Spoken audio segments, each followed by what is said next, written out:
Assalamualaikum warahmatullahi wabarakatuh. Nama saya Silva Rahmala, NPM 3142165, ingin menjelaskan tentang kuantor dan logika predikat. Logika predikat merupakan pengembangan logika proposisional dengan masalah pengkuatoran dan penambahan istilah-istilah baru. Misalnya, universe of discourse, term, kuantor, dan sebagainya. Universe of discourse atau domain digunakan untuk menghilangkan ambiguitas atau penafsiran antara satu dengan yang lain.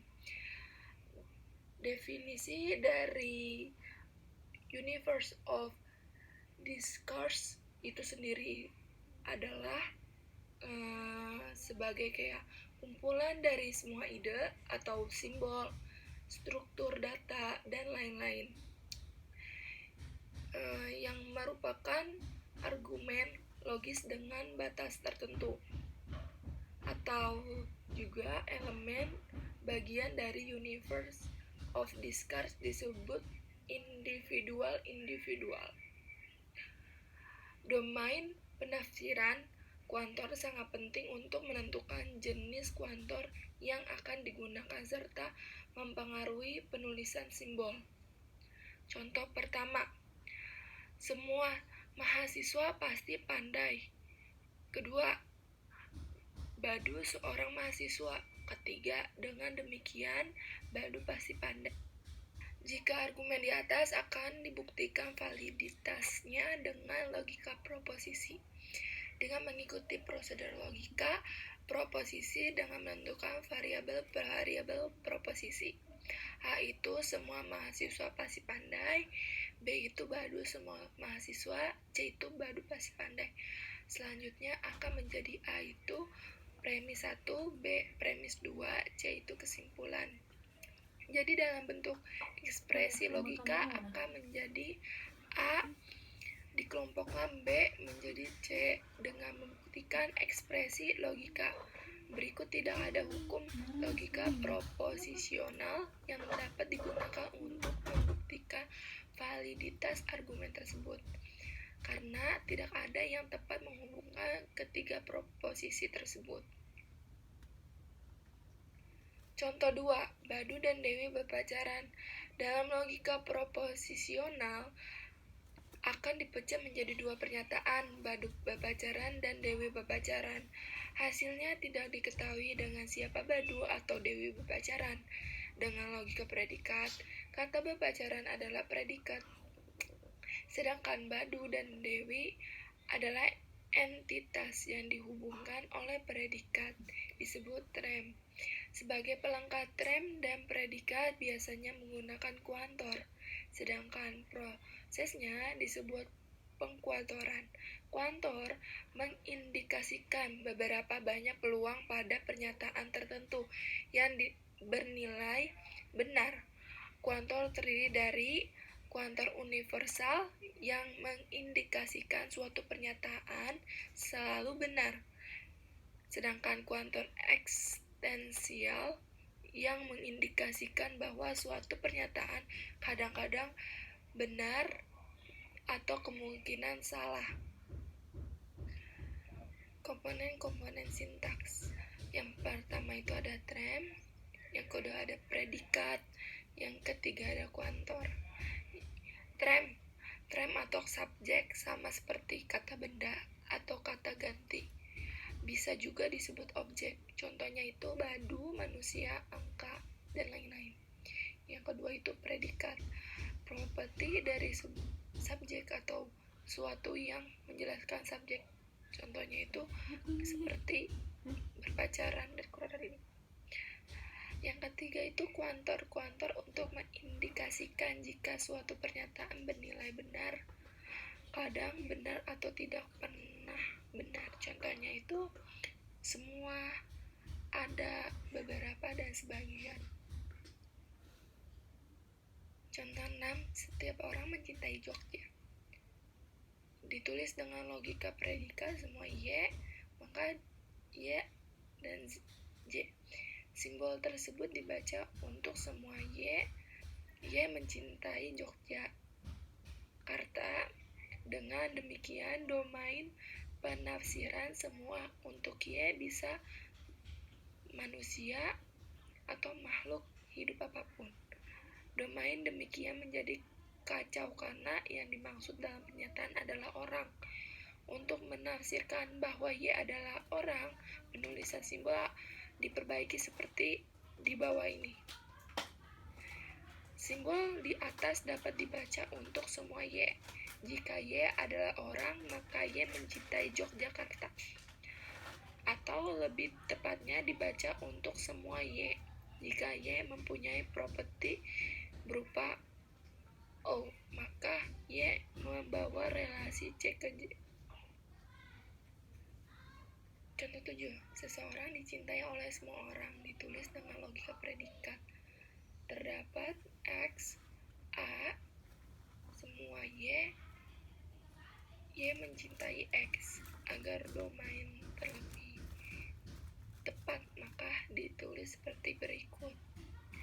Sehingga dapat dibaca ada X, maka yang mana X adalah orang dan semua Y.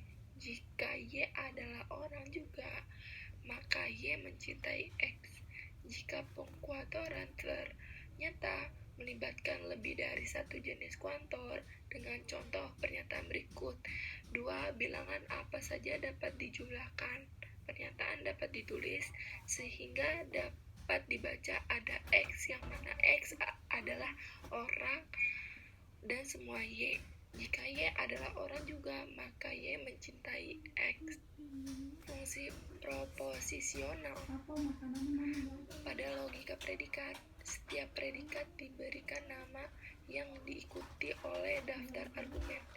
Daftar argumen ditutup dengan tanda kurang biasa predikat rem 1 dan rem 2. Contohnya, Nani dan Ibu Ratna. Dengan konstanta Ibu, untuk mengekspresikan predikat adalah ibu dari, ditulis Ibu Nani Ratna. Cara penulisan dapat diganti menjadi variabel-variabel. Misalnya M predikat, N untuk Nani, dan R untuk Ratna, sehingga dapat ditulis seperti bawah.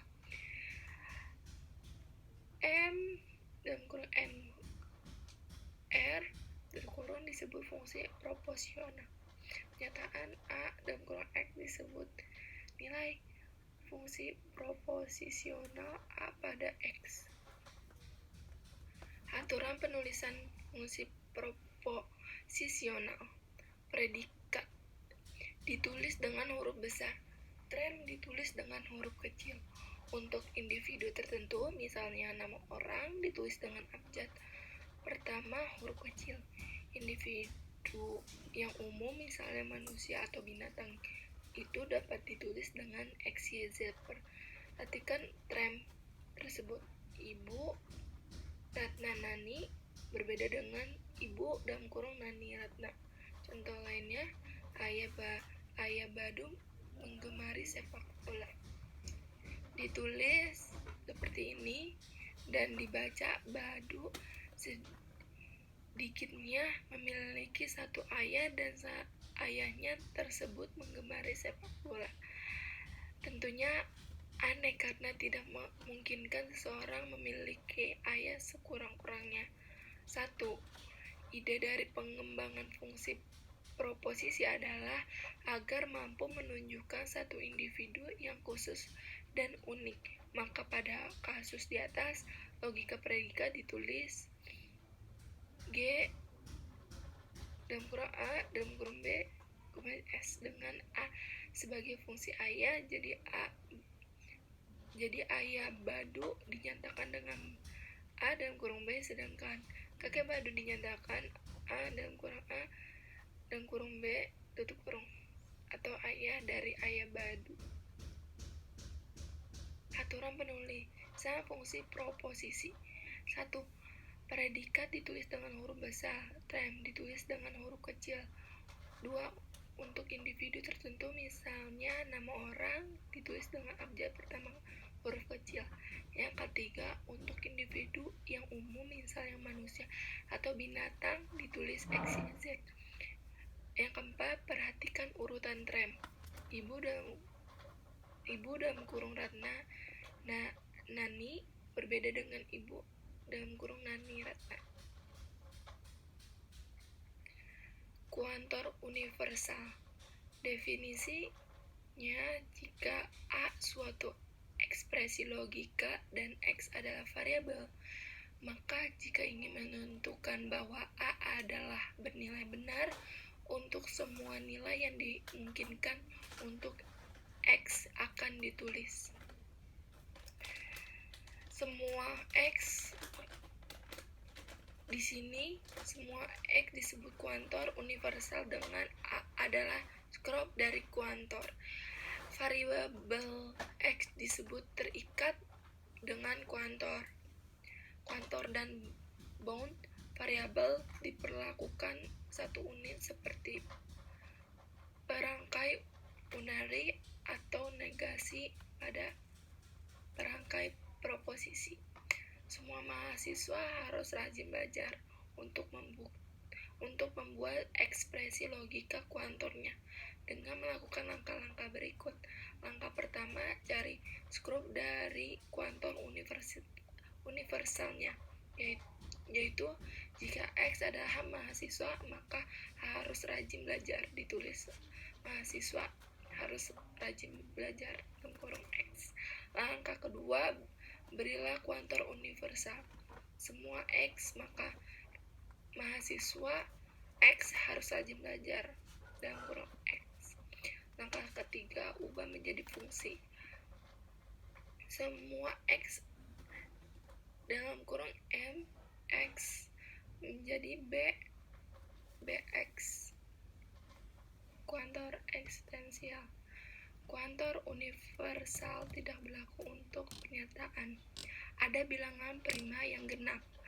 Notasinya dapat ditulis seperti ini. Dibaca ada X adalah bilangan prima dan X adalah genap.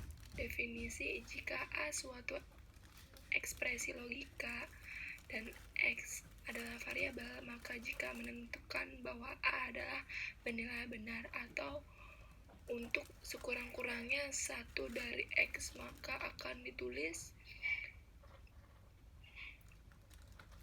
terdapat A. Definisi terdapat X disebut kuantor ekstensial, dengan A disebut skop dari kuantor.